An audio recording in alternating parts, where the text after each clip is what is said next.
Hace más de 120 años, se inició una saga de maestros.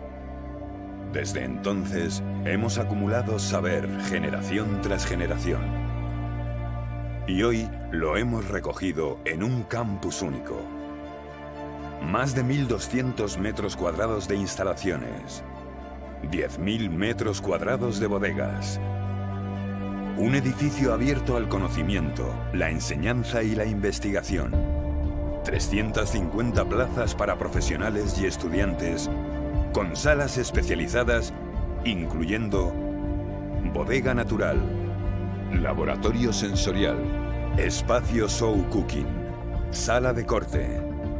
La tecnología, la investigación y el saber artesanal unidos en el campus del jamón Montenevado. Un foro profesional, amplio y multidisciplinar para estudiantes, cocineros, charcuteros y profesionales del sector. Desde el conocimiento de las razas y la selección, hasta talleres prácticos de corte y presentación final, pasando por la tradición de la cría y el estudio en profundidad de los fundamentos científicos de la buena alimentación, de su riqueza y aporte nutricional, el bienestar animal y el medio ambiente. El conocimiento de las bases termodinámicas del secado y los fenómenos físico-químicos de la curación. Las innovaciones en los procesos de elaboración, su seguimiento y control. La organoléptica y todo el universo sensorial, la textura, los sabores y los aromas. El estudio, la investigación y el aprendizaje avanzados. Las normativas, denominaciones y reglamentos de una tradición centenaria. Con los mejores profesionales, criadores, maestros jamoneros, veterinarios, técnicos, maestros afinadores, chefs, seminarios, conferencias, formación técnica, masterclass, práctica profesional, cursos monográficos e investigación en un marco inigualable. Campus del Jamón Montenevado. Tradición, formación, innovación.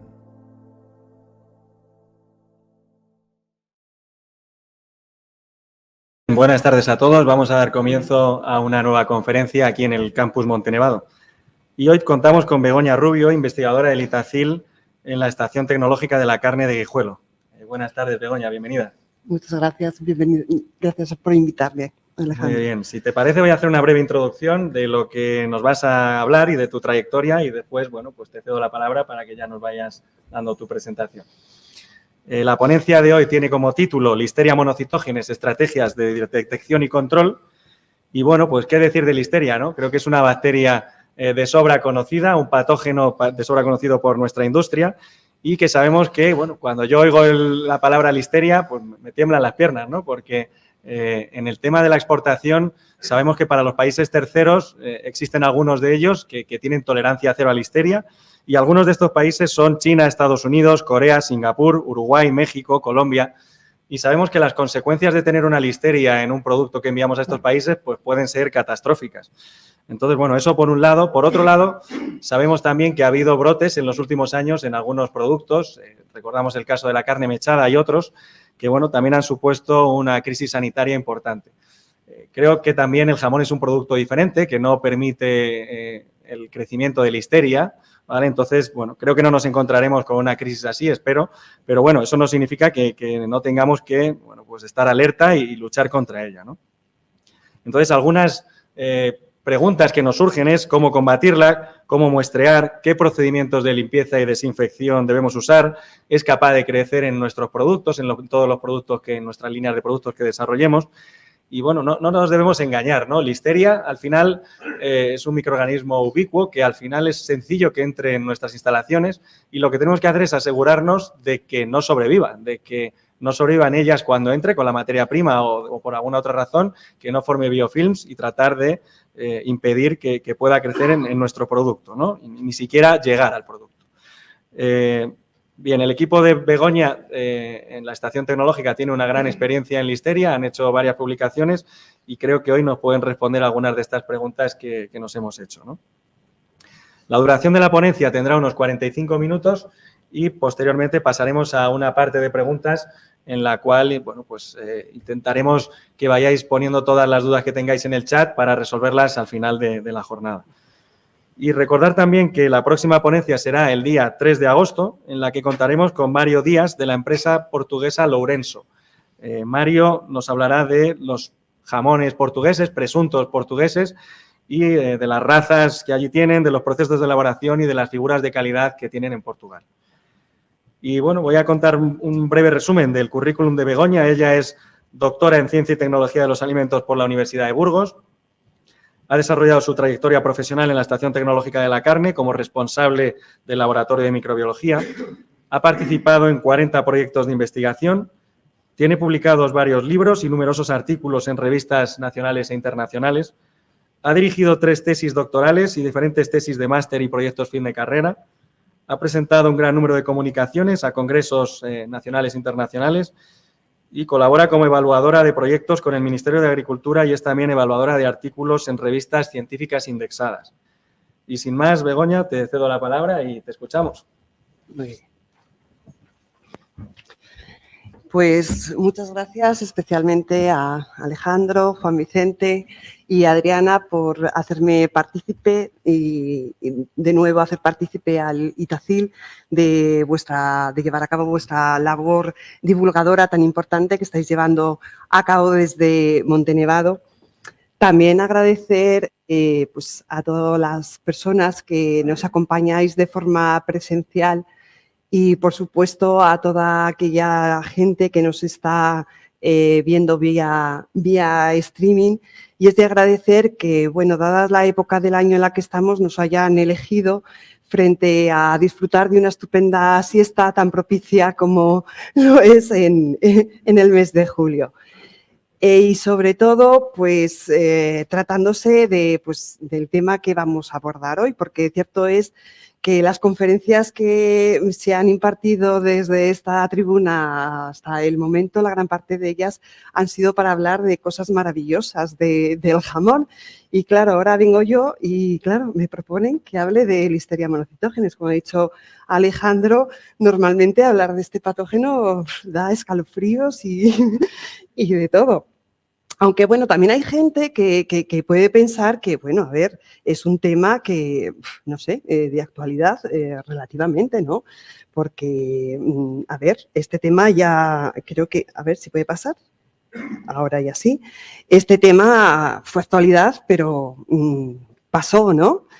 Todos podemos recordar que ahora va a ser 4 años, fíjense, 4 años, en el que España vivió el mayor brote de listeriosis que ha habido. Un brote de listeriosis, enfermedad producida por la ingesta de alimentos en los que está presente la bacteria de la que vamos a hablar hoy, Listeria monocytogenes, que afectó a un número superior de 200 personas. Hubo fallecidos, hubo 3 muertes, varios abortos, también muertes neonatales y bueno, pues se nos ha olvidado y se nos ha olvidado sobre todo porque entre medio nos vino esto. Entonces, ¿quién se va a acordar de un pequeño brote de Listeria monocytogenes en agosto del 2019 si en el 2020 hemos pasado por una pandemia terrible que, vamos, este virus nos acaparó todo, nos quitó nuestras vidas, nuestra forma de vivir y demás? Bueno, ahora ya hemos aprendido a convivir con él, hemos recuperado nuestras vidas, es más, estamos intentando vivir rápidamente todo lo que hemos perdido, con lo cual, ¿cómo nos vamos a acordar de si hay más bichos en el ambiente?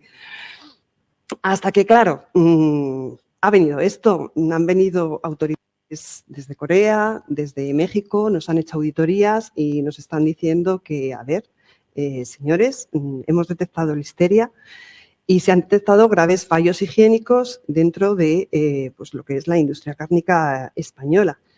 Esto se ha realizado en finales del año 2022, ¿vale? Y ahora a principios del 23, pues México ha tomado una determinación en la que pues, ha incrementado las medidas de seguridad alimentaria y ha hecho que, bueno, pues la lista en la que se han incluido las empresas que se permite que exporten a México se haya visto reducida considerablemente y se han visto dañadas por las exportaciones de nuestros productos cárnicos hacia ese país.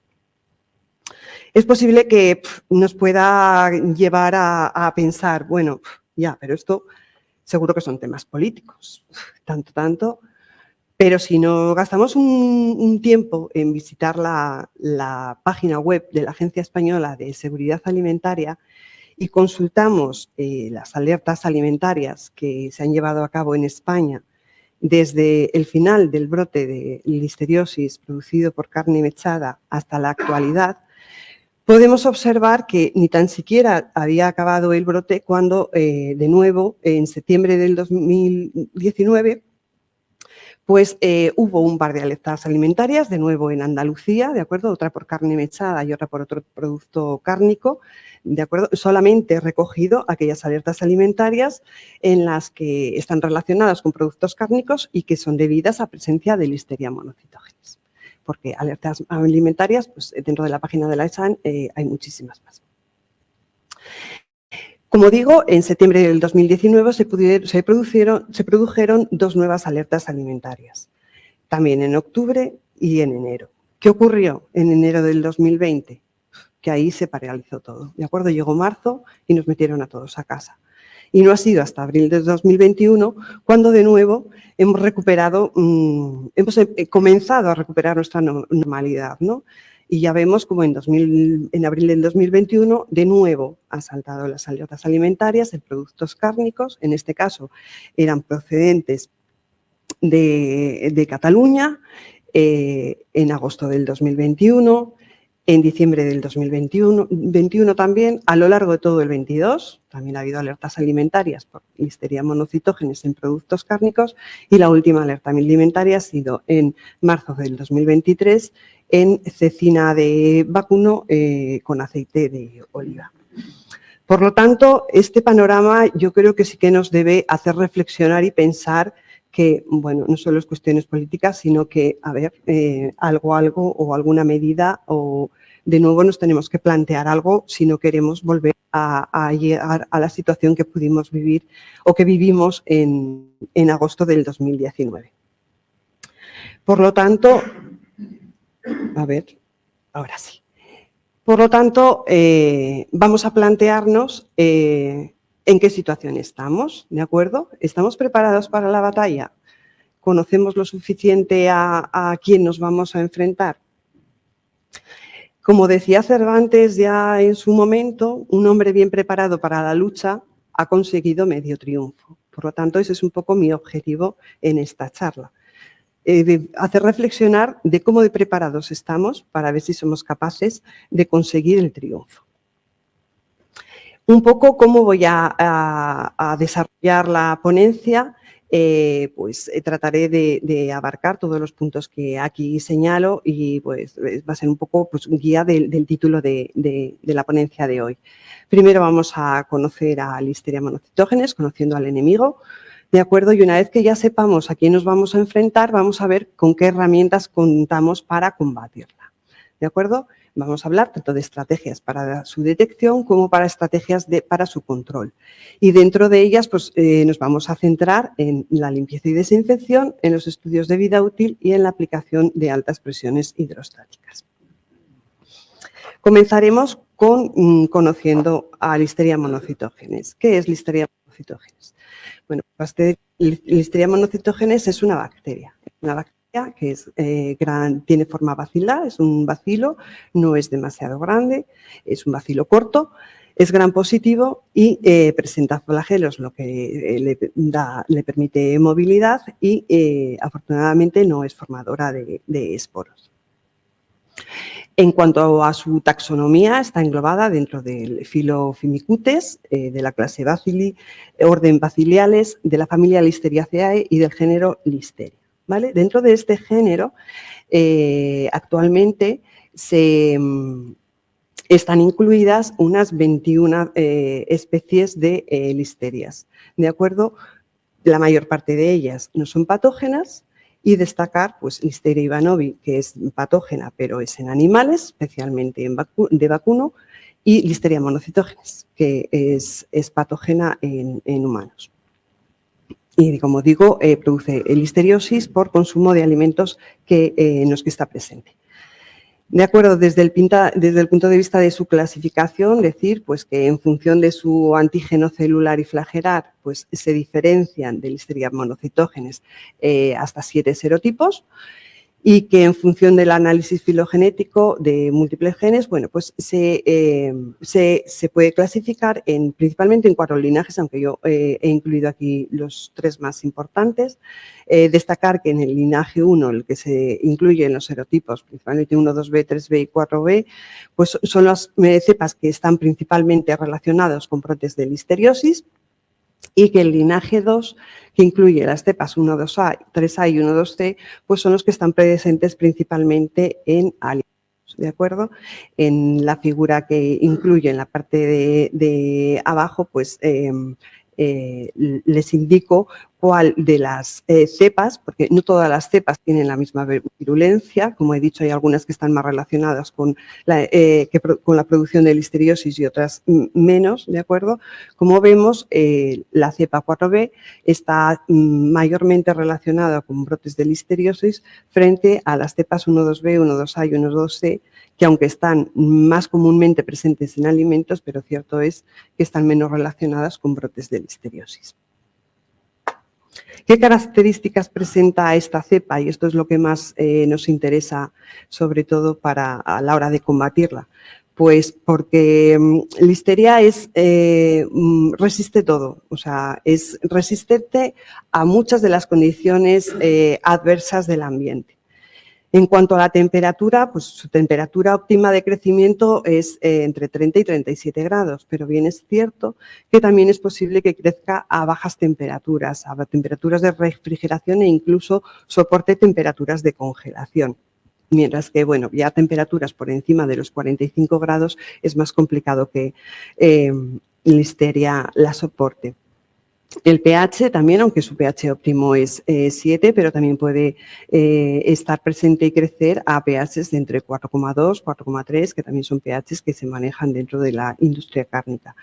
La actividad de agua, pues eso, su óptimo es a 0,99, pero en actividades que pueden presentar los productos cárnicos de 0,90 a 0,93, perfectamente puede crecer e incluso, bueno, pues permanecer activa.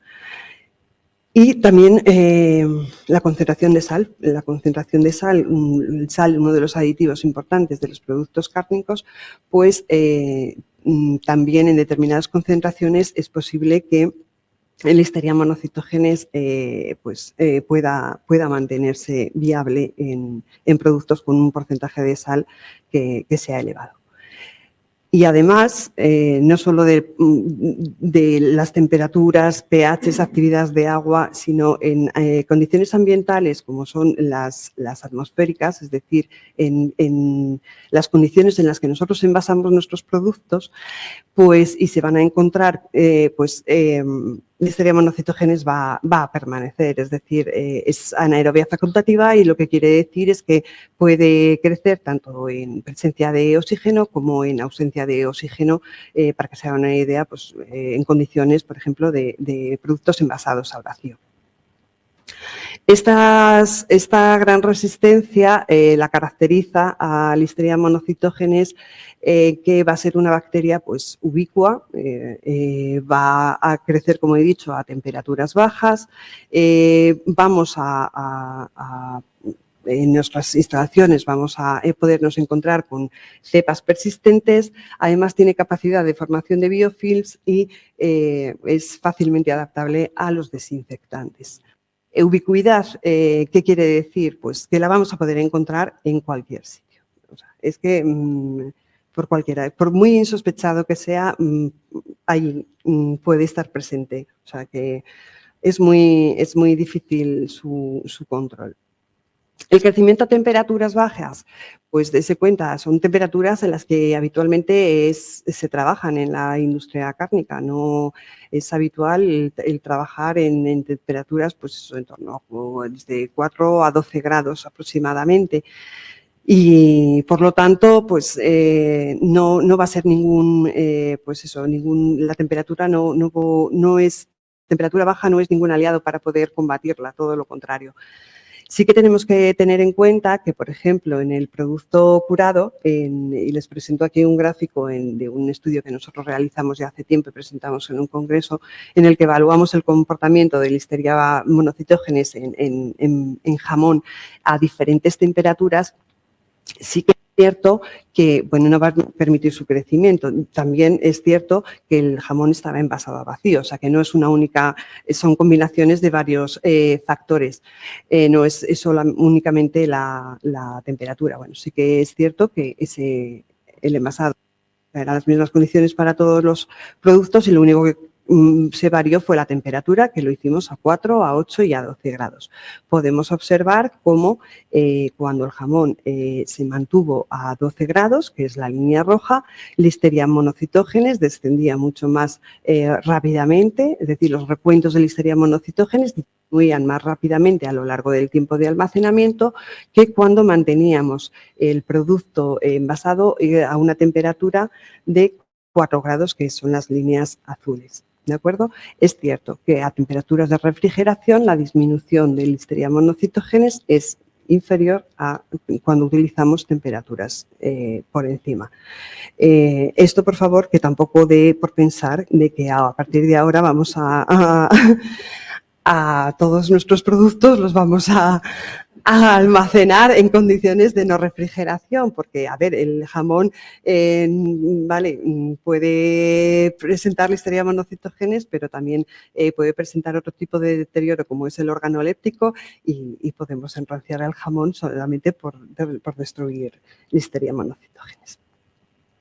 ¿Qué significa que hay cepas persistentes?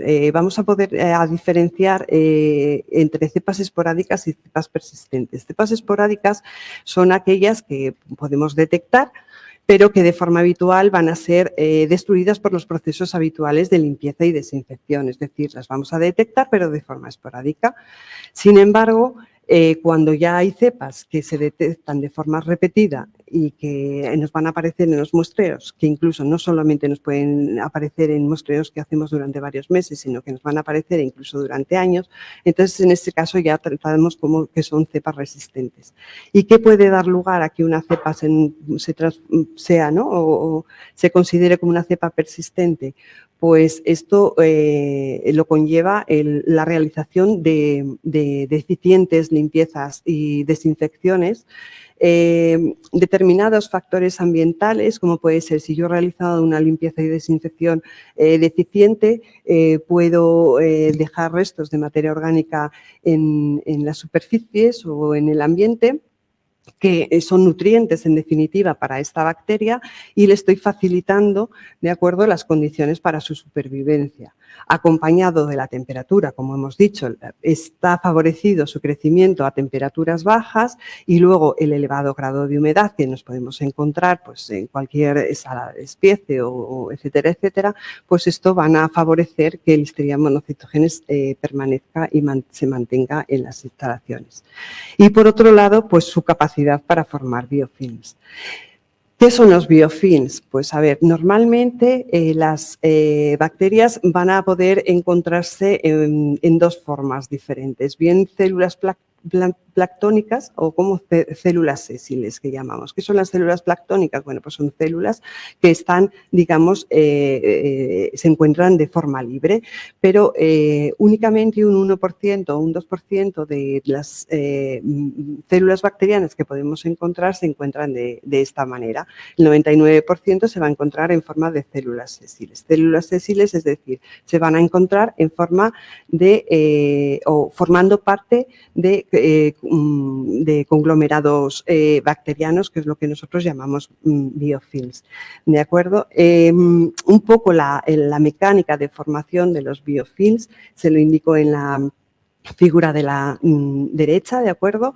A mí me parece una figura bastante explicativa, obtenida de una tesis de una investigadora de la Universidad Autónoma de Barcelona, de Carolina Ripollés, en el que, bueno, pues se ve cómo las células bacterianas que están inicialmente libres, ¿no?, se van adheriendo a las superficies, primero de una manera reversible, pero poco a poco, y esto es cuestión de minutos, se adhieren de una manera irreversible, van formando pequeños microcolonias, ¿de acuerdo? Y poco a poco esas microcolonias van creciendo hasta formar biofilms ya maduros. Sobre todo se caracterizan porque están recubiertos de una matriz de exopolisacáridos, lo que les confiere una gran resistencia, y una gran resistencia a todo, a desinfectantes, a todos. Vamos, se crean ahí su mundo interior bien protegido del mundo exterior y, pues bueno, pues viven muy a gusto. Hasta que llega un momento en que dicha matriz, pues digamos que se rompe, las células del interior pues se expanden, vuelven a colonizar nuevas superficies y se generan pues nuevos biofilms, ¿de acuerdo? Y por último, pues otra de las características importantes a destacar es la adaptación de esta bacteria a los desinfectantes que normalmente se utilizan dentro del programa de limpieza y desinfección. ¿Y qué es lo que facilita esta adaptación a los desinfectantes? Pues por un lado, cuando se realiza la limpieza de una manera insuficiente, ¿de acuerdo? Hemos dicho, el proceso de limpieza y desinfección conlleva dos procesos, por un lado la limpieza y por otro la desinfección. El objetivo de la limpieza es la retirada de la mayor cantidad de materia orgánica posible para aumentar la efectividad del desinfectante que después vamos a utilizar, porque normalmente los desinfectantes se ven inhibidos, su eficacia se ve inhibida por la presencia de materia orgánica. Entonces, si nosotros realizamos una limpieza insuficiente, va a quedar restos de materia orgánica y, por lo tanto, el desinfectante no va a ser tan efectivo como debiera serlo. También el aclarado de eficiente tras la desinfección o la utilización de concentraciones no adecuadas de desinfectantes, pues va a dar lugar a que la bacteria esté expuesta en general a concentraciones subletales, es decir, a concentraciones que no permiten el acabar con ella. Entonces, poco a poco se van a ir habituando y la eficacia del desinfectante pues va a ir desapareciendo. Y también por la falta de secado de las superficies. Es de vital importancia, de verdad, el secado de las superficies. O sea, no se pueden imaginar lo que puede favorecer la presencia de Listeria monocitógenes en superficies que no estén, tras su limpieza y desinfección, no se hayan secado de forma adecuada. Estos 4 puntos lo que van a dar es lo que he comentado. Van a permitir que se exponga la bacteria a concentraciones subletales del desinfectante, lo que va a dar lugar a que ella adquiera mecanismos de resistencia frente a dichos desinfectantes y, por lo tanto, pues va a permanecer tras los procesos de limpieza y desinfección. Por eso una de las prácticas habituales en la industria cárnica y recomendable es la rotación de desinfectantes para evitar este tipo de adaptaciones. Por lo tanto, ya conocemos al enemigo y, como ven, pues tiene sus características, es decir, la tenemos por todos los lados, crece a temperaturas bajas, encima, a veces no sabemos ni dónde pillarla porque tiene capacidad de formar biofilms y los desinfectantes que estamos utilizando, pues fíjate, no son tan efectivos como nosotros suponíamos. Con lo cual, el enemigo al que nos enfrentamos es complicado, es difícil, ¿vale? ¿Cómo lo vamos a combatir? Pues lo primero para combatirlo y lo más importante es localizarlo, saber dónde está. O sea, si no somos conscientes de dónde está, pues a ver, haremos cosas, pero un poco daremos palos de ciego, ¿de acuerdo? Por lo tanto, lo más importante es saber dónde está. ¿Qué estrategias de detección tenemos? Pues buscarla la tenemos que buscar porque además nos lo marca la legislación en el reglamento 2073 y nos dice también dónde la tenemos que buscar, es decir, la tenemos que buscar en todas las muestras, o sea, tenemos que recoger muestras de las zonas de producción y de los equipos también presentes en las zonas de producción. De forma habitual, los métodos que se utilizan para llevar a cabo los muestreos en tanto superficies y ambientes y demás, pues son los que muestro en las figuras, ¿de acuerdo?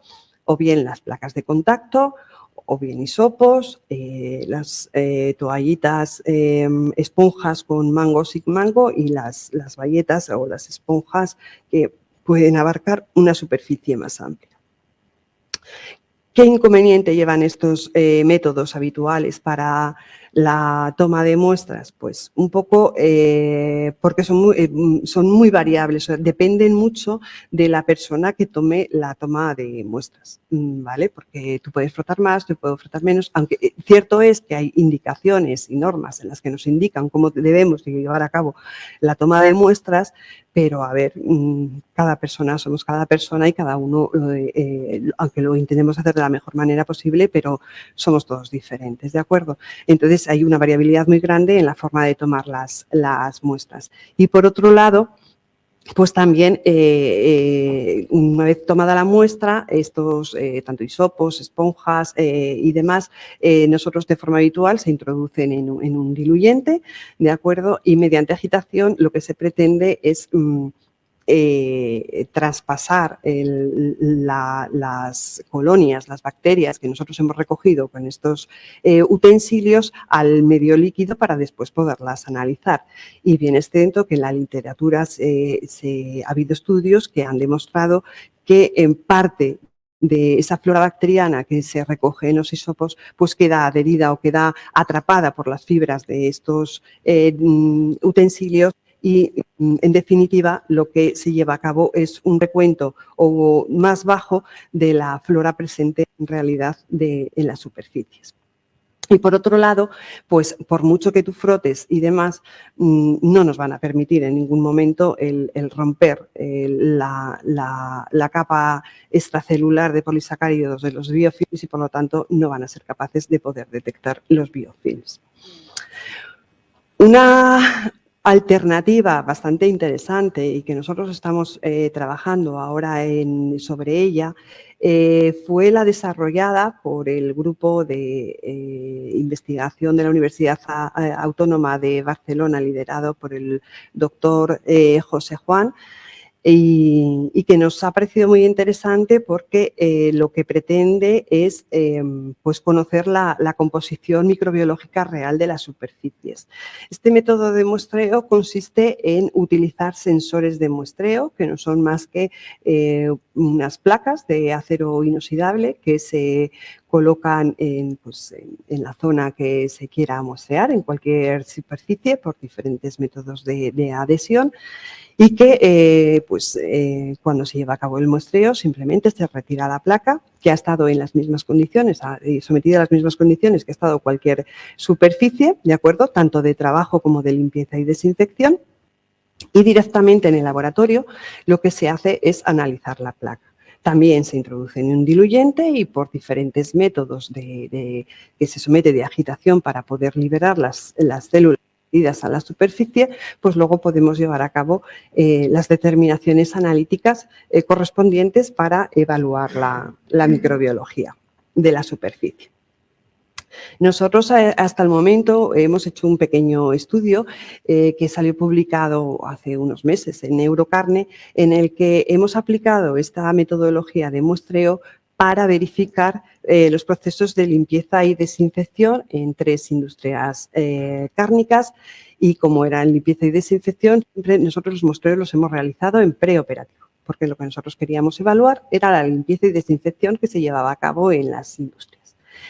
Entre las múltiples determinaciones que hemos hecho, bueno, evaluamos la flora aerobia mesófila y como patógenos también determinamos Listeria especies y Listeria monocitógenes. En la figura en las que he representado, en la figura de barras, he representado pues los recuentos, el porcentaje de muestras, mejor dicho, que las hemos clasificado en función de la zona de muestreo que hemos realizado. Es decir, las barras azules corresponden a la zona 1 que hemos llamado, que son aquellas superficies que están en contacto directo con los alimentos. La barra naranja, zona 2, son aquellas zonas que no son de contacto directo con los alimentos, pero sí que están próximas a las zonas de contacto. La zona 3 son zonas alejadas, pero siguen estando dentro de la zona de producción, que es la barra gris, y la barra verde, que es la zona 4 y que ya son alejadas y que están fuera de la zona de producción. Las hemos clasificado también en función de los recuentos microbiológicos que hemos obtenido, ¿de acuerdo? Y podemos considerar que una superficie se puede considerar como limpia o aceptable cuando el nivel de contaminación es inferior a 10 a 100 o a 10 a la 2 unidades formadoras de colonia por centímetro cuadrado. Es decir, si nos fijamos en la figura, tendría que ser las clasificadas tanto en el primero como en el segundo grupo. A partir del tercer grupo en adelante ya se considerarían como superficies sucias. Como digo, todas las muestras se recogieron en preoperativo, por lo que la gran mayoría se encuentran, entrarían dentro de la clasificación de superficie limpia, pero vemos que sí que hay un número importante de muestras que no cumplirían los requisitos de superficies limpias, ¿de acuerdo? Y es de destacar que, sobre todo, son aquellas superficies que nosotros recogimos de zonas que no estaban dentro del área de producción y que estaban pues, alejadas, digamos, de los alimentos. En cuanto a la evaluación que realizamos de presencia de Listeria species y Listeria monocytogenes, el porcentaje de muestras positivas de este patógeno fue casi de un 6%, de un 5,59%, ¿de acuerdo? Y encontramos, la verdad que fue una única muestra en la zona 1, es decir, en una superficie que era en contacto con el alimento, recuerdo que era en condiciones limpias. Luego, cerca de un 2% en zonas de la zona de producción no próximas a la producción no en contacto directo con el alimento, y un 3% en zonas fuera de la zona de producción y no en la zona de producción y, bueno, que no estaban en contacto con el alimento. ¿Qué ocurre cuando, qué tenemos que hacer o cómo debemos operar cuando nosotros obtenemos resultados de los muestreos que hemos llevado a cabo para Listeria monocytogenes? Bueno, cuando nos dan los resultados hay dos opciones, o que nos den un positivo o que nos den un negativo. Cuando nos dan un resultado negativo, pues estupendo, porque nosotros pues, seguimos con nuestros protocolos, continuamos con nuestro plan de muestreo y estupendo, seguimos y otro negativo. ¡Qué bien! Y continúo y negativo. Vamos, soy un fenómeno, desde luego. Y así de forma reiterada. No lo sé. ¿Ustedes creen que el obtener siempre negativos es algo positivo? Yo me plantearía algo. Por mi experiencia, les diría que el 95% de las empresas que nos visitan y con las que hablamos y surge este tema, el 95% nunca tienen problemas con Listeria monocytogenes. Siempre muestrean y nosotros tenemos todos negativos. Estupendo, ¿no? A ver, yo creo que lo que tienen es un problema algo muy gordo, porque yo me plantearía, he dicho que es un microorganismo ubicuo, está en todos los sitios. Es que está en cualquier sitio. El que tú tengas un negativo quiere decir que no sabes dónde la tienes, porque estar, está. Eso está claro. Entonces yo reflexionaría un poco y diría, no sé dónde la tengo. Y porque un resultado negativo, normalmente en los laboratorios, yo no sé la interpretación que hacen después las empresas con los resultados que nosotros les damos, pero yo cuando emito un informe de Listeria monocytogenes negativo, yo digo que no la he detectado. Y además, ese resultado aplica a la muestra que normalmente el cliente me lleva al laboratorio. Que cuando se trata de un producto, la verdad que la representatividad de la muestra que nos llega al laboratorio, desconozco la totalidad de la empresa, pero a veces me puedo imaginar que lo de representativo habría que tomarlo un poco entre comillas, ¿de acuerdo?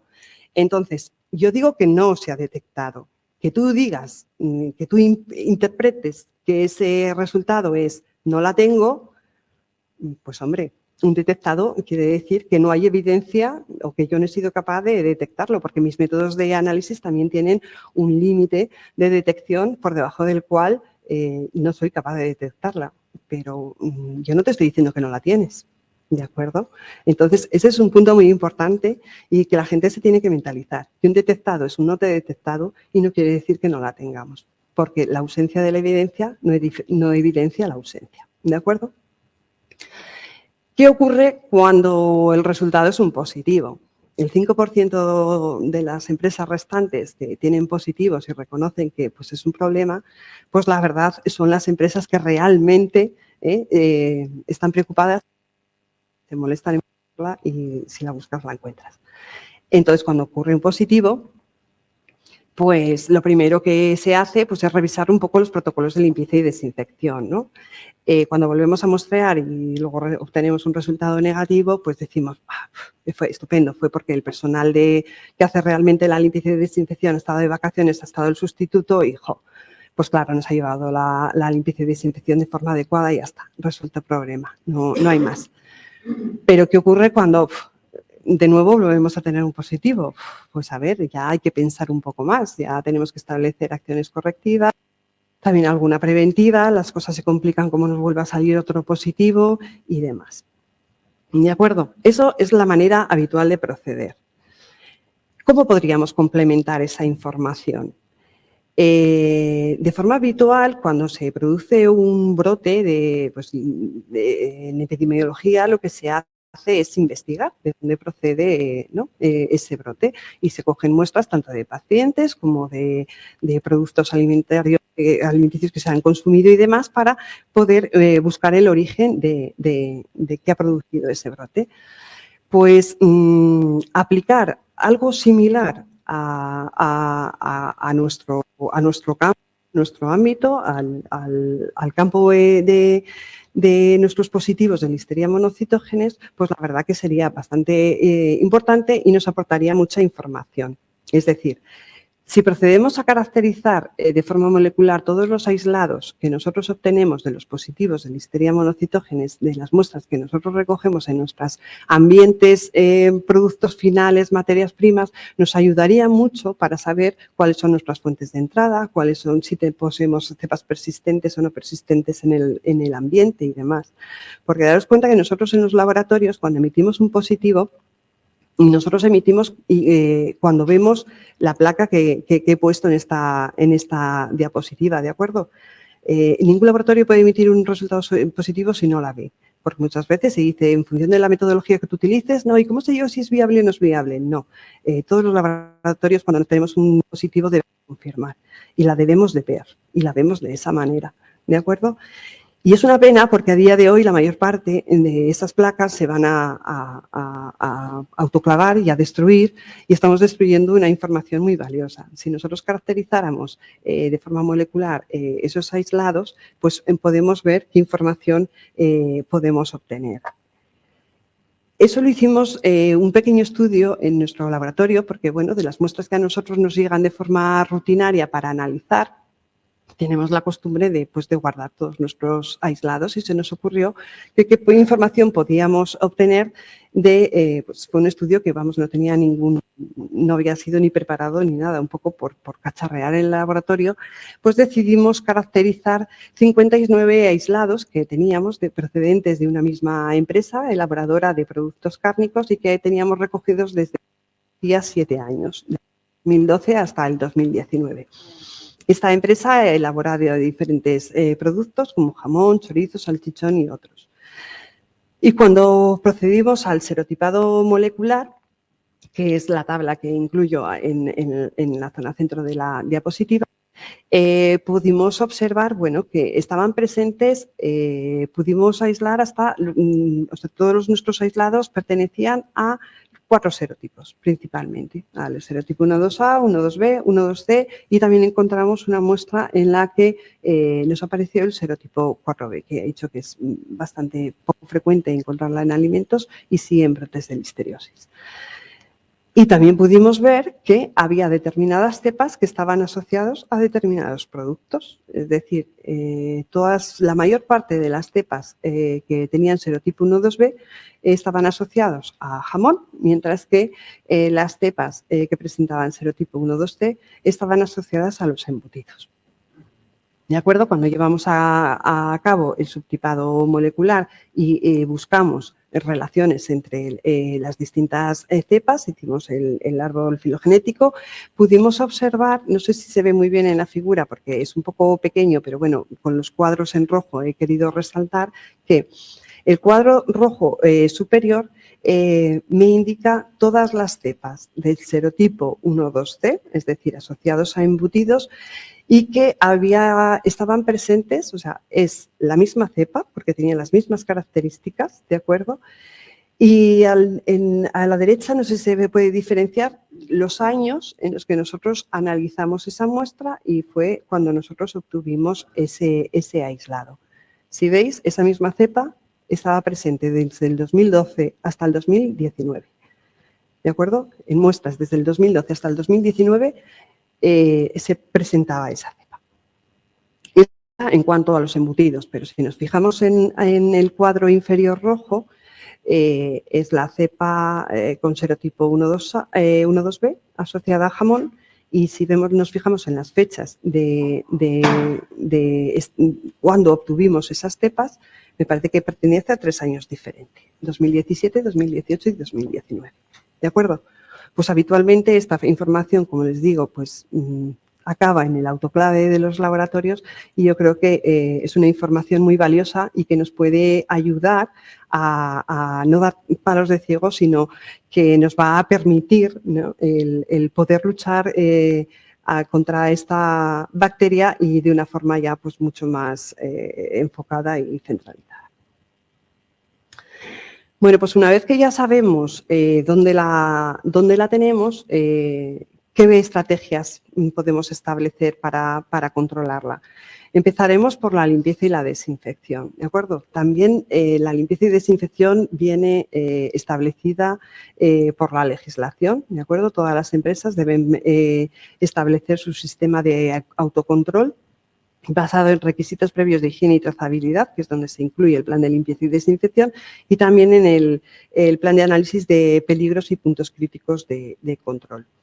El plan de limpieza y desinfección, como la mayor parte de los presentes pues, que conocen, tiene que contemplar el qué, el quién, el cómo y el cuándo se deben limpiar, aplicar tanto a locales, equipos como utensilios, y todo ello debe quedar recogido en procedimientos internos. Además, es necesario llevar a cabo la evaluación de la eficacia del plan mediante inspecciones visuales, que normalmente se hacen de forma rutinaria diariamente, y además se deben controlar tanto en superficies, en ambientes, en productos, no solo Listeria monocitógenos, sino también otro tipo de microorganismos indicadores, como indicaba yo en el trabajo que habíamos realizado anteriormente en la verificación del sistema de limpieza y desinfección, por ejemplo, con aerobios mesófilos. Y también el establecer técnicas que nos permitan la detección de biofilms. Como digo, un plan de limpieza y desinfección no es algo que nosotros desarrollemos y lo dejemos ahí ya de forma permanente y estática, sino que tenemos que interpretar todos los resultados que obtenemos de todos los muestreos e inspecciones que realicemos, y si en caso de que sea necesario, pues modificarlo y mejorarlo, ¿de acuerdo? Y normalmente, ¿cómo se lleva a cabo los procesos de limpieza y desinfección? Pues, como he dicho, conlleva una etapa de limpieza para la que se van a utilizar detergentes con diferentes productos activos, una desinfección, que también van a tener diferentes bases químicas, y eventualmente, o cuando se considere necesario, vamos a tener que llevar a cabo tareas exclusivamente indicadas para la eliminación de biofilms y tratando, pues, utilizando ya productos más específicos, bien con base química o con base biológica. Yo en este punto tampoco voy a entrar porque ni soy especialista ni creo que daría para una conferencia mucho más amplia, pero bueno, sí que es importante en el desarrollo del proceso de limpieza y desinfección, lo primero, formación. La formación del personal, o sea, tienen que mentalizarse, o sea, aparte de que tiene que ser un personal específico para llevar a cabo las tareas de limpieza y desinfección, tienen que ser conscientes de la importancia de su trabajo y de la importancia de llevar a cabo del trabajo, o sea, con una rigurosidad exquisita, porque deben de seguir todos los protocolos recomendados por los proveedores de los productos y llevarla a cabo según sus recomendaciones. Es imprescindible por lo que veíamos, porque podemos crear adaptaciones de la bacteria a los desinfectantes que estamos utilizando y agravar el problema. Como método alternativo a los estudios,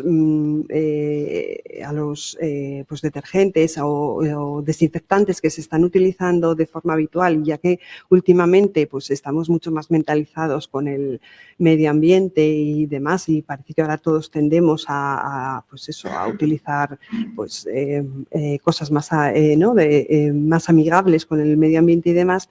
Nosotros hace un tiempo hicimos un estudio para evaluar el empleo de agua electrolizada como desinfectante de superficies. Nuestro estudio se llevó a cabo en superficies de acero inoxidable. Utilizamos diferentes concentraciones de agua electrolizada. Para quien no conozca un poco este compuesto, el agua electrolizada se puede generar in situ en la empresa a partir de agua y sal, ¿de acuerdo? Pues el agua y la sal se incorporan en una célula electroquímica, de tal manera que, vamos a poder obtener 3 tipos de agua: agua ácida, agua básica y agua ligeramente neutra o ligeramente ácida, que es la que nosotros utilizamos para el estudio. Utilizamos, como digo, 3 concentraciones, con una concentración de cloro elevada, una concentración de cloro media y una concentración de cloro ya baja. Probamos tanto en suspensiones bacterianas como con creación de biofilms, es decir, creábamos en las superficies de acero inoxidable que utilizábamos para la evaluación, formábamos previamente los biofilms. En las suspensiones bacterianas, pues, el cultivo que obteníamos en el laboratorio simplemente se depositaba sobre la placa y se trataba inmediatamente con el producto. ¿De acuerdo? Cuando trabajábamos con suspensiones bacterianas, evaluamos tanto su acción, la acción del agua electrolizada con una superficie completamente limpia, o cuando incorporábamos a la superficie un interferente, que era una suspensión de albúmina bovina, simulando contaminación o presencia de materia orgánica. ¿De acuerdo? La gráfica inferior de la izquierda es la correspondiente a cuando no había materia orgánica presente, y podemos evaluar que eran necesarias concentraciones medias y elevadas de agua electrolizada para poder conseguir reducciones superiores a 4 y tiempos superiores a 15 minutos, ¿de acuerdo? Porque probamos 2 tiempos de contacto: 5 minutos o 15 minutos. Las reducciones más elevadas de Listeria monocytogenes se consiguieron tras el contacto durante 15 minutos, y siempre y cuando utilizáramos una concentración media o elevada de agua electrolizada.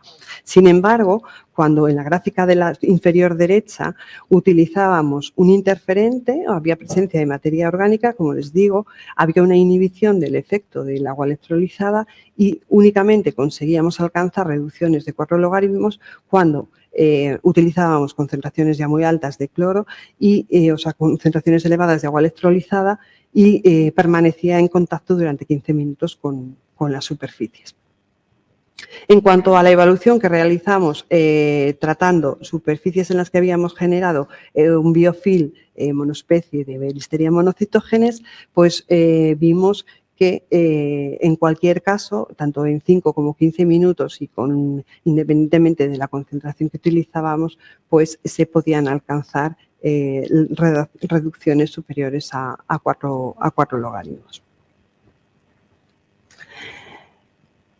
Otra estrategia que podemos utilizar, hemos visto la limpieza y desinfección que podemos aplicar a lo largo del proceso de elaboración, pero ¿qué ocurre cuando ya obtenemos nuestro producto final?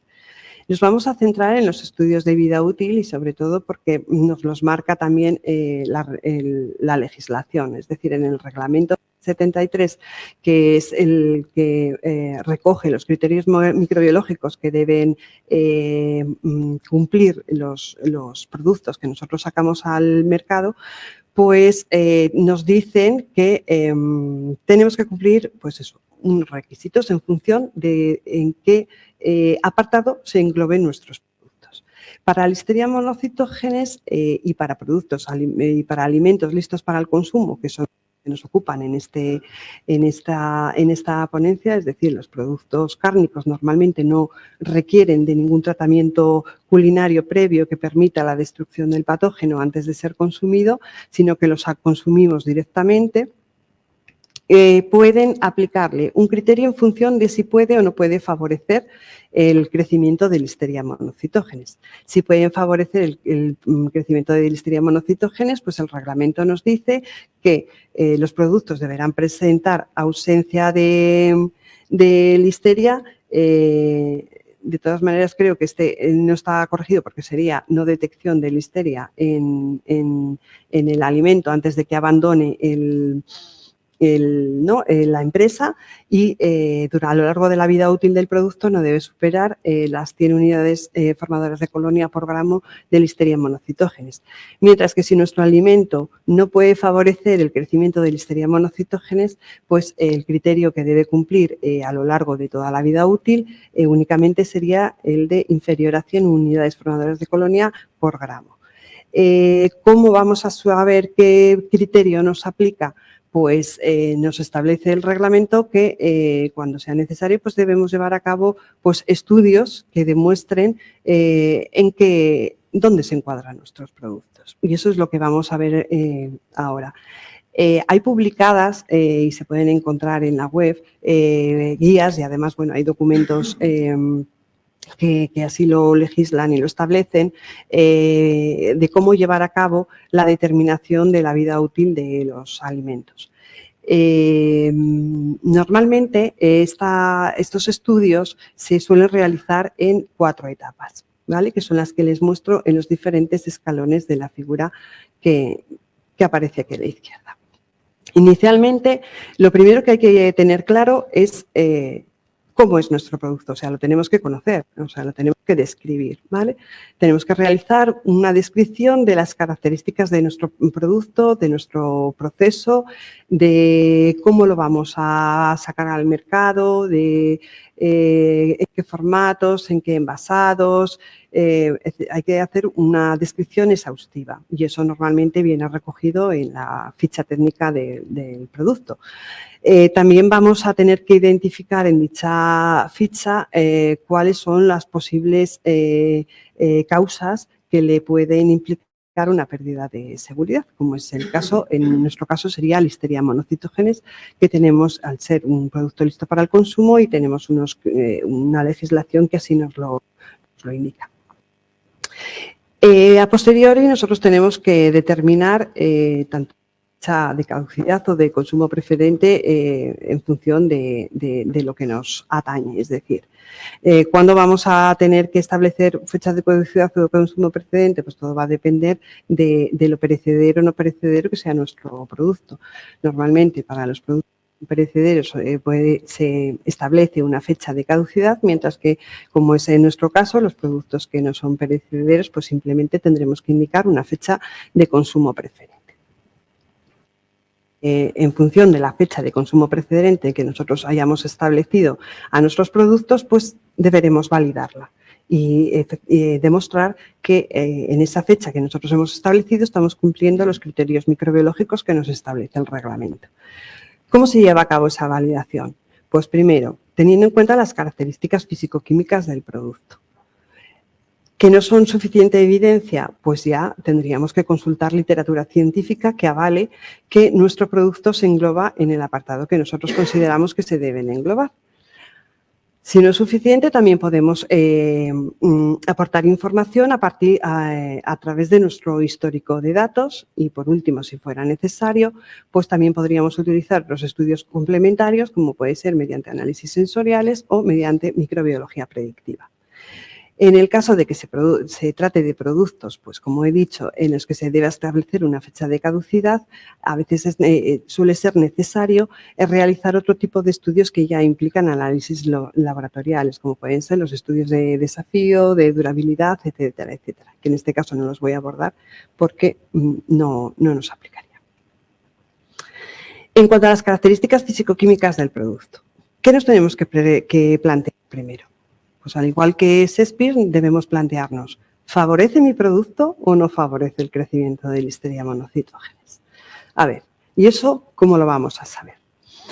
Pues en el reglamento ente 73 se nos dice que se considera que un alimento no permite el crecimiento de Listeria monocytogenes siempre que se encuentre en estos 4 casos. El primero, nuestro producto debe tener un pH inferior o igual a 4,4.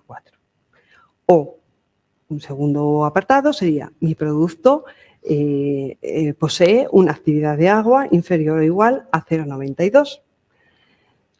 Otra tercera posibilidad sería, combinando ambos parámetros, y mi producto debe cumplir que el pH es inferior o igual a 5 y mi actividad de agua inferior o igual a 0,94.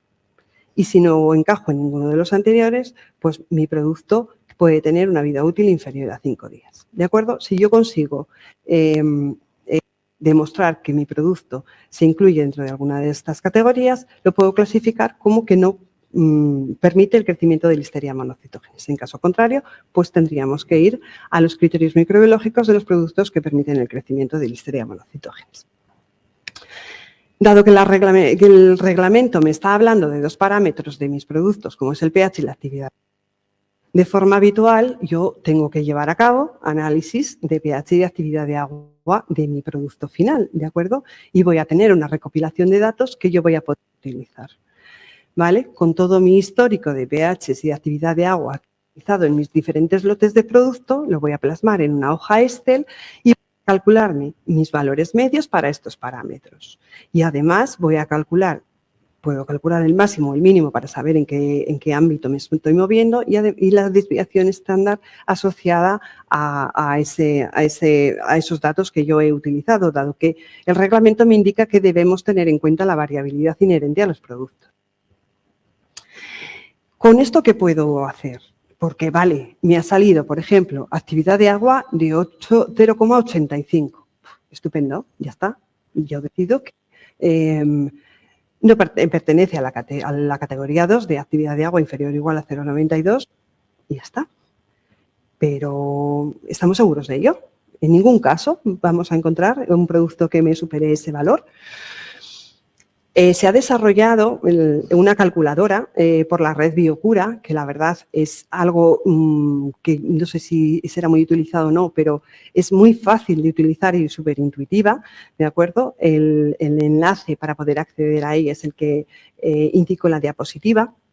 Y cuando nosotros entramos, porque no hay que registrarse, no es de acceso directo, encontramos una pantalla similar a la que yo muestro en la figura, ¿de acuerdo? Nos da diferentes posibilidades.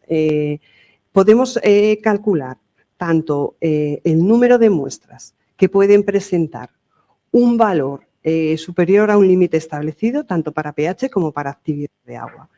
En nuestros productos, dado que no vamos a cumplir, en el caso del jamón, que vamos a tener pHs en torno a 5 y no vamos a cumplir el requisito de inferior o igual a 4,4, nos vamos a centrar en el requisito para la actividad de agua y vamos a calcular qué porcentaje de nuestras muestras van a obtener una actividad de agua inferior a 0, o sea, qué porcentaje de nuestras muestras pueden superar ese límite de superior a 0,92. Como ejemplo, pues les he puesto pues, los resultados que yo les mostraba en la gráfica. Inicialmente me pide el valor medio de la actividad de agua que yo he obtenido con mis datos, ¿vale? Nosotros ponemos el valor medio, que es actividad de agua 0,85. También me piden la desviación estándar asociado a ese valor, pues le meto la desviación estándar. Y también me pide el número de muestras de las que yo he obtenido esos valores.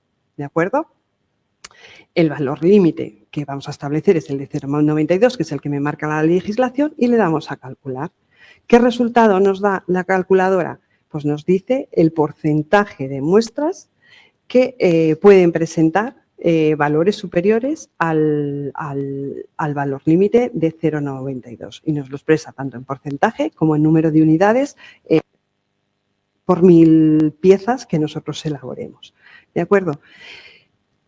¿Cuándo las características físico-químicas se va a considerar como suficiente evidencia para demostrar que mis productos se encajan dentro de actividad de agua inferior a 0,92 y no requiero, o sea, ya estoy demostrando que mi producto no permite el crecimiento de Listeria monocytogenes, siempre y cuando el porcentaje que nos muestre la calculadora sea inferior a un 5%, ¿vale? Es decir, que cada 1000 muestras que yo, ¿no? O que yo, 1000 piezas que yo elabore, en torno a 50, ¿no? Serían, pueden presentar ese valor por encima de 0,92.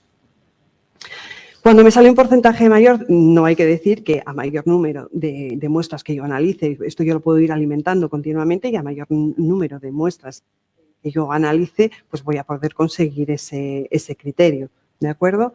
Pero si no consigo ese 5% y tengo que seguir demostrando que mis productos pertenecen a esa categoría de que no favorecen el crecimiento de Listeria monocytogenes, tendría que recurrir ya a la literatura científica, y entendiendo como literatura científica, pues libros, artículos científicos, revisiones hechas por expertos que se publican en revistas especializadas, sobre todo en aquellas que están incluidas en el Journal Citation Reports, ¿de acuerdo? Y claro, no me vale cualquier cosa, me vale aquella literatura que esté relacionada con mi producto, con mis condiciones de almacenamiento, con mis condiciones de envasado, etcétera, etcétera, etcétera. A modo de ejemplo de lo que podemos encontrar en la web, les he puesto pues, un estudio que fue realizado por Serra y Castillo en 2020 para un jamón ibérico curado, loncheado, envasado a vacío y almacenado en diferentes condiciones, ¿de acuerdo? Tanto a 4, a 8, a 15 y a 25 grados. Y ahí podemos observar para diferentes también actividades de agua, porque siempre nos dicen que contemplar los peores escenarios con los que nos podemos encontrar. Por eso, en este caso, he incluido valores de actividad de 0,85, que era la media que nos resultaba en nuestro estudio, pero también tenemos que contemplar esa variabilidad y ver qué ocurriría en casos en los que yo ya estoy próximo al límite de actividad de agua de 0,92. ¿De acuerdo? Y podemos ver pues, los diferentes comportamientos que puede tener Listeria monocytogenes en nuestro producto. Disculpa, Begoña, llevamos como un poquito más de una hora, no sé si en 5 minutos aproximadamente. Pues lo resumo mucho más entonces. Ahora mismo voy a ver rápidamente.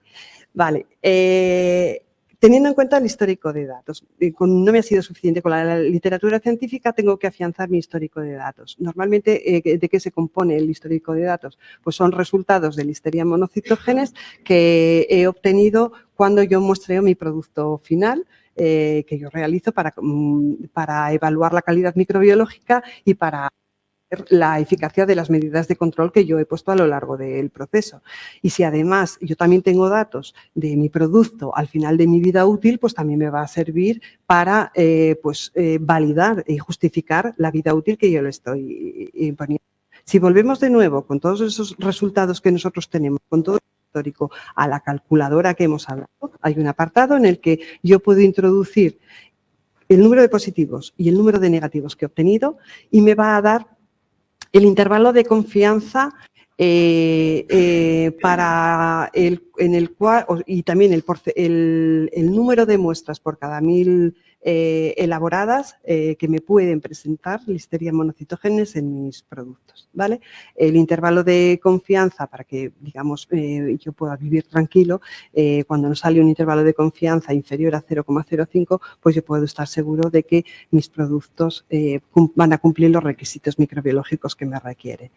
Y si todavía no he sido capaz de poder demostrarlo, pues también podemos utilizar herramientas como es la microbiología predictiva, ¿de acuerdo? Un poco he puesto ahí todos los enlaces de las principales herramientas que podemos encontrar en online, ¿vale? Lo único que nos suelen requerir pues, es que nos registremos y demás. Normalmente no son necesarias ni descargarlas ni nada de nada y simplemente por resaltar una de ellas, que es la que se ha desarrollado por un grupo español, el resto no son españolas, y lo desarrolló un grupo de la Universidad de Córdoba, que es la herramienta Microhibro. ¿Vale? Son muy fáciles, muy intuitivas, pero sí que es cierto que hay que disponer de conocimientos mínimos para poder un poco trabajar con ellas. Y por último, indicar como medida, y ya lo exponía Alejandro, proceso, una medida postletal que nos va a facilitar la salida de nuestros productos a mercados terceros, es decir, en aquellos mercados que encima nos están requiriendo criterios microbiológicos para la listeria monocitógenes mucho más estrictos que los que tenemos establecidos dentro de la Unión Europea, pues podemos aplicar altas presiones hidrostáticas. Ventajas, pues que se van a aplicar en el producto final ya envasado y que no tenemos que manipular a posteriori, que nos van a permitir inactivar tanto microorganismos de deterioro como microorganismos patógenos. De acuerdo, este tratamiento tenemos que tener claro que además de la presión y del tiempo, que es en el que se basa, presiones que van a oscilar entre 400 y 600 megapascales y tiempos que oscilan entre minutos, pues también va a depender la eficacia de este tratamiento de características intrínsecas al producto, como es la actividad de agua.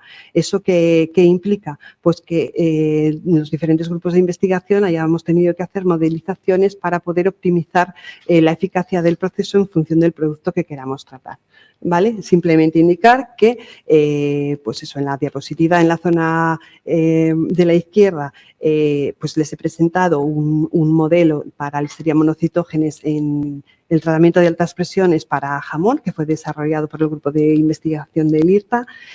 Trabajos que nuestro grupo de investigación llevó a cabo en otra salazón, como es la cecina de vacuno, ¿de acuerdo? Las reducciones logarítmicas de listeria monocitógenes que conseguimos con los tratamientos que dimos y otro modelo que nosotros hemos desarrollado para chorizo que publicamos en el 2018 y que además de las condiciones de presión y temperatura que normalmente se modelizaban, incluimos otra variable, la intrínseca del producto, que es la actividad de agua, para que pueda, dada la variabilidad de los chorizos que se elaboran en España, pudiera aplicarse a un ámbito pues, mucho más amplio.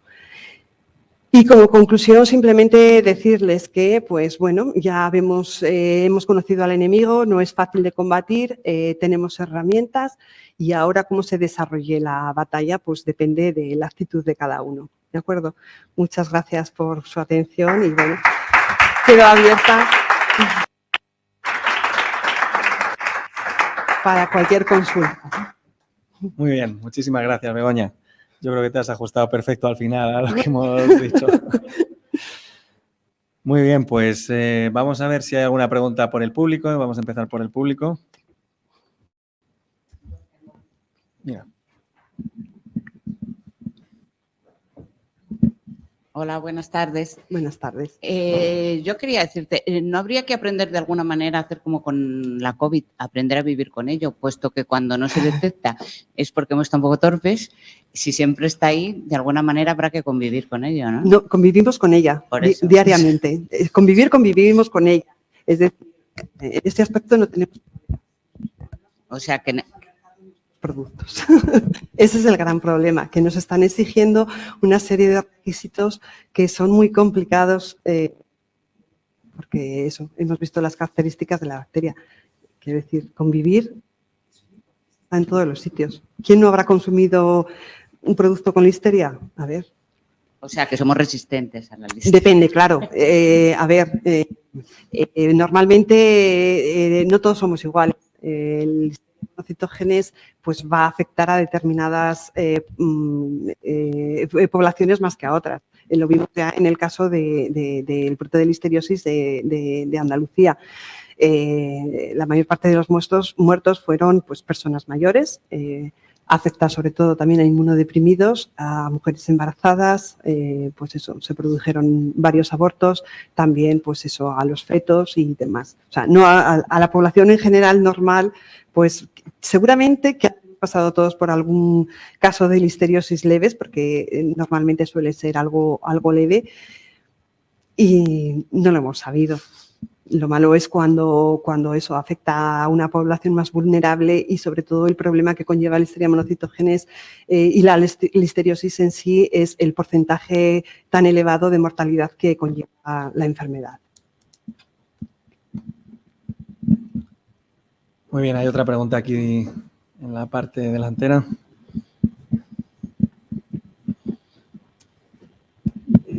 Muy bien, Begoña, me ha gustado mucho.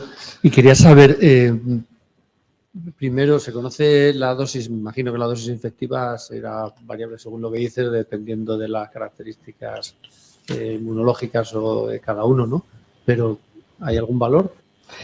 Efectivamente, lo que acabamos de decir, es decir, es dependiente pues, de las personas, de la población más vulnerable o menos vulnerable.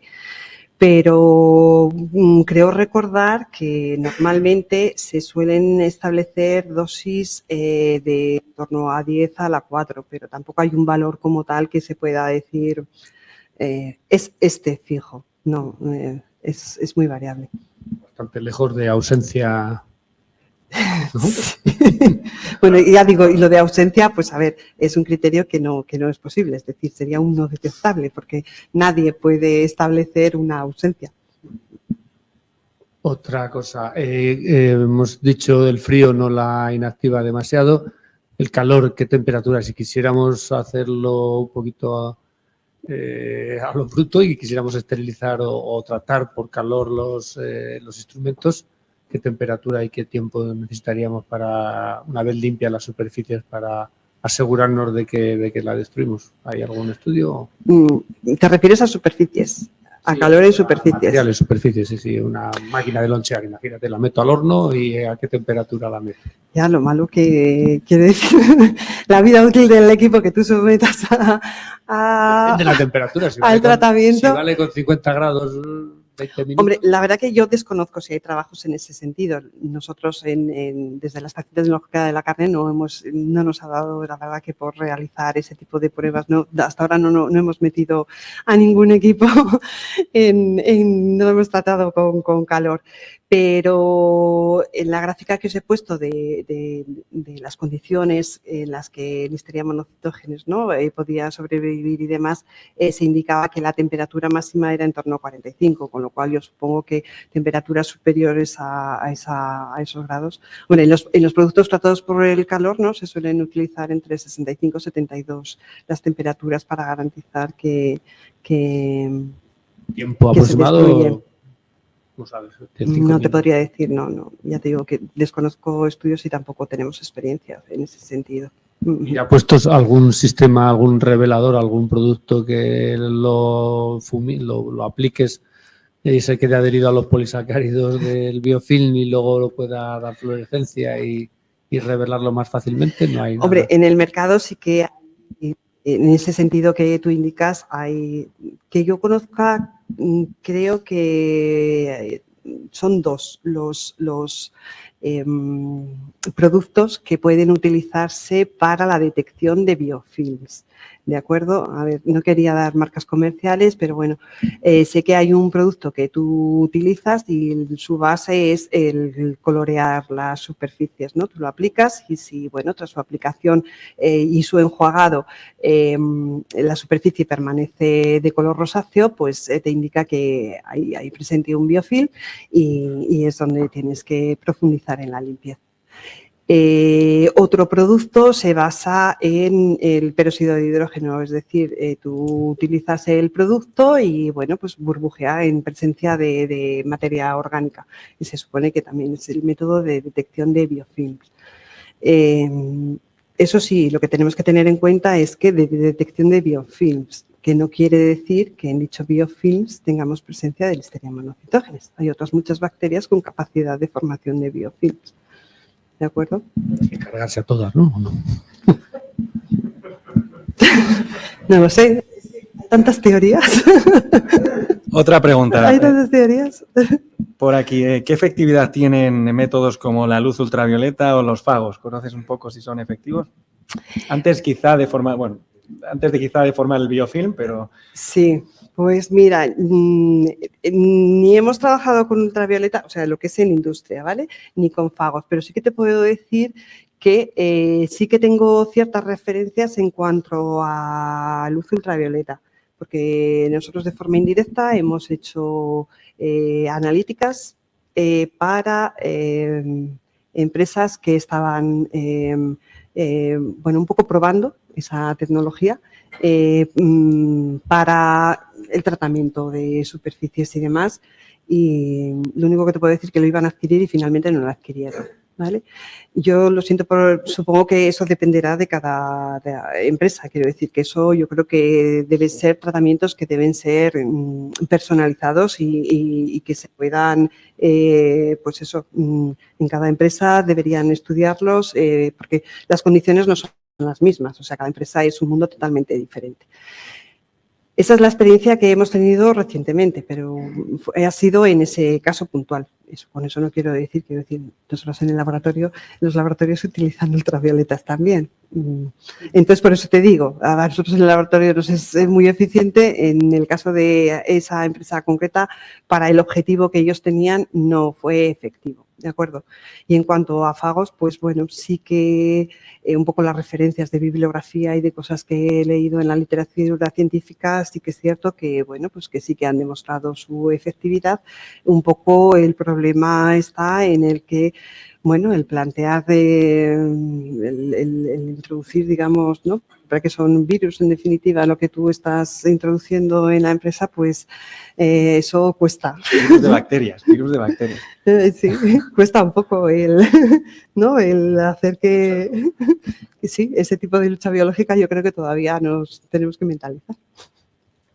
Vale, ¿dónde habéis encontrado más listeria en las industrias? Me refiero en zonas, cuando habéis muestreado y demás, ha sido entiendo que ya he visto en la gráfica que en zonas de contacto tal, pero si vamos a casos concretos, que en casos de contacto había poco, pero si vamos a sitios concretos donde ya no eran de contacto, ¿dónde encontrabais más? ¿Debajo de mesas, en desagües, no sé, debajo de cintas? ¿Cuáles son los sitios más conflictivos que habéis visto? En este caso concreto, te puedo decir que, bueno, el positivo en zona de contacto fue en una loncheadora, ¿vale? En el positivo. Después, positivos también hemos encontrado en sitios que a veces no sospechas. Encontramos un positivo en una escalera también, en una escalera que además era un útil que se empleaba en diferentes zonas de la empresa, que a veces dices, una escalera. Pues había en los peldaños de una escalera. Encontramos también en básculas de suelo, en montacargas, en carros de transporte de producto, en ruedas de traspaletas, o sea, en muchos. Sí, bueno, y luego ya en teflones también, las mesas de teflón, la verdad que suelen ser una fuente también importante. Sí. Sí.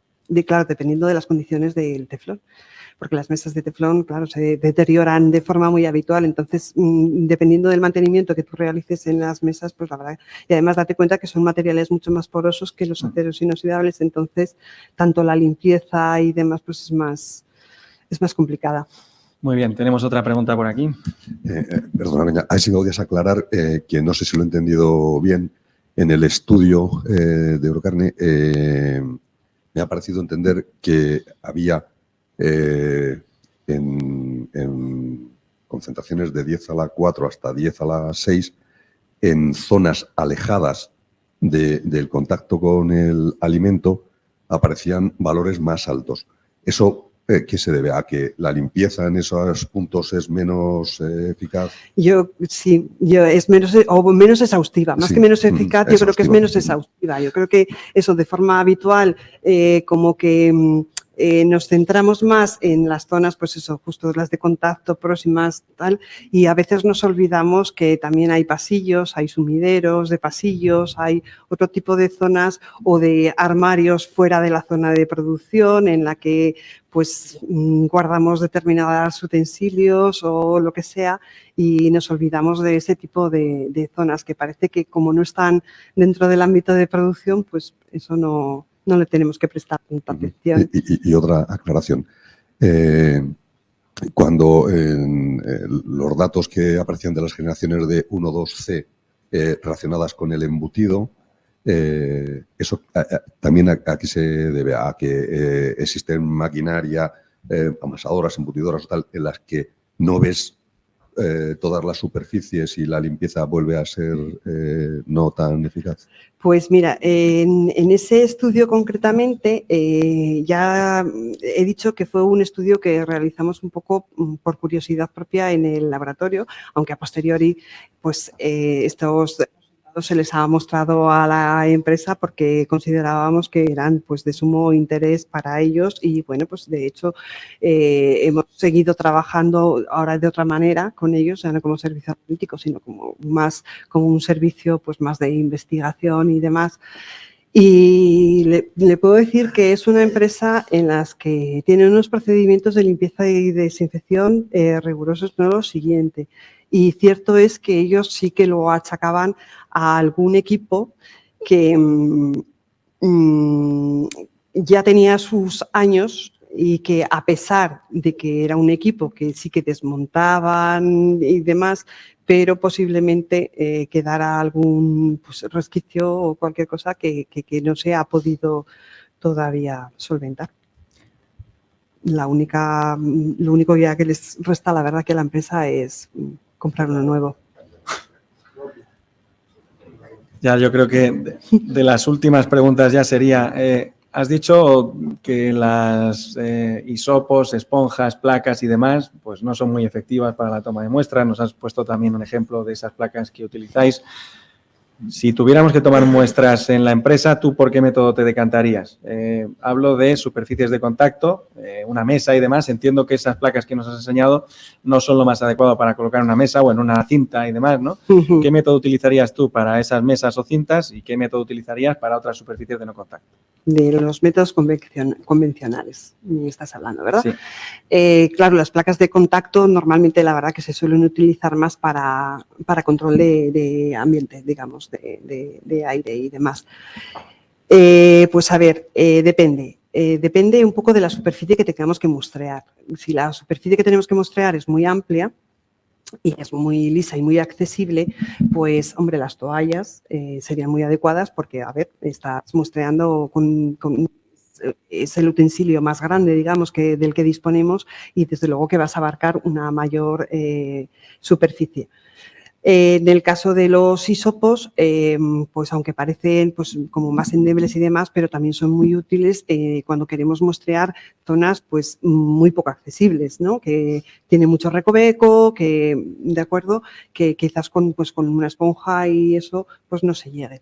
Y en cuanto a las esponjas, pues sí que es cierto que las esponjas están evolucionando mucho y ahora mismo en el mercado están sacando esponjas mucho más abrasivas.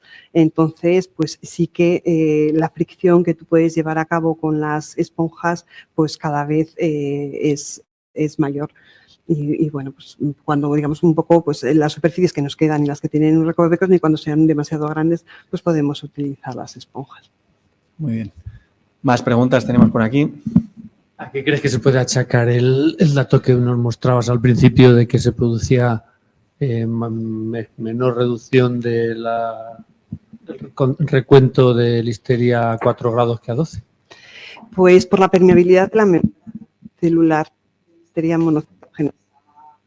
A mayores temperaturas la membrana es más permeable y más vulnerable, mientras que a temperaturas bajas no lo es. Es un poco la explicación. ¿De acuerdo?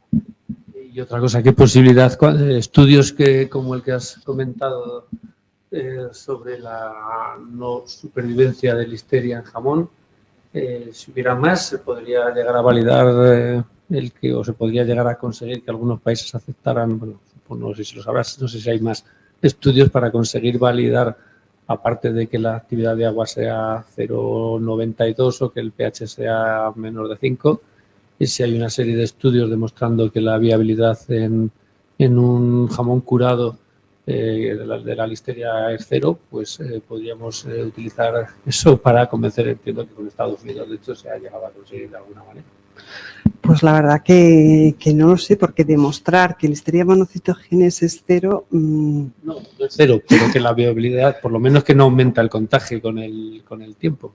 Hombre, que no aumenta el recuento de Listeria monocytogenes.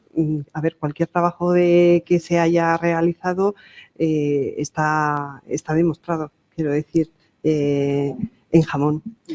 Aunque tú has puesto ahí un dato de 0,90 a 0,93 como límite inferior, que me llama un poco la atención, pero bueno, Sí, un poco entiendo que el crecimiento será muy limitado, ¿no? Sí, efectivamente. Vamos, un poco el dato que he utilizado es el que hemos encontrado en la bibliografía, pero ciertamente en esas actividades de agua, la verdad que está muy limitado el crecimiento. Quiero decir, Listeria monocytogenes a esos valores se puede encontrar viable, incluso actividades de agua mucho más. A 0,85 podemos encontrar productos que tienen Listeria monocytogenes perfectamente, pero no crece. Y que a lo largo del tiempo se reduce, pues sí que hay estudios de que en ese sentido, y también no solo para jamón, sino para... Bueno, de hecho, el ejemplo que he puesto de la literatura de esos autores lo hemos visto, vamos, que en función de la actividad de agua, o sea, en ningún caso aumentaba. Sí que creo recordar la última gráfica que mostraba en valores de actividad de agua elevados de 0,91, que ya prácticamente es un producto que casi ni está curado, a altas temperaturas, o yo creo que sí que eran a altas temperaturas, con actividades de agua elevadas, permanecía constante a lo largo del tiempo, pero en ningún caso no había crecimiento, ¿de acuerdo? Permanecía latente. Pues sería un reto importante conseguir que una documentación consistente en ese sentido, y que yo creo que algunos países están abiertos a que, si eso está bien estudiado, bien publicado, pues a revisar esos valores. O sea, que ánimo. Tenemos la última ya, me parece. Otra cosilla. Con respecto a los materiales, ¿existe alguna evidencia ¿hay algún material que tenga un comportamiento mejor frente a la listeria que el inoxidable, algún cerámico, alguna cosa? Pues ahora mismo, la verdad que todos los trabajos que se enfocan frente en ese tema, en cuanto a materiales y demás, yo creo que las publicaciones o que las investigaciones que se están llevando ahora a cabo para el desarrollo pues eso, de maquinaria que sea o de más fácil limpieza y demás, van más encaminados a la utilización de determinados recubrimientos del material a utilizar para inhibir la adherencia, no la adhesión de las células bacterianas a la superficie con la que estamos trabajando, y así impedir la formación de biofilms. No van a ningún material concreto, sino a investigar qué tipo de recubrimiento es efectivo para impedir la adhesión de la bacteria a la superficie. Muy bien, pues nada, damos por terminada la conferencia y muchísimas gracias, Begoña. Muy bien, pues muchas gracias a vosotros.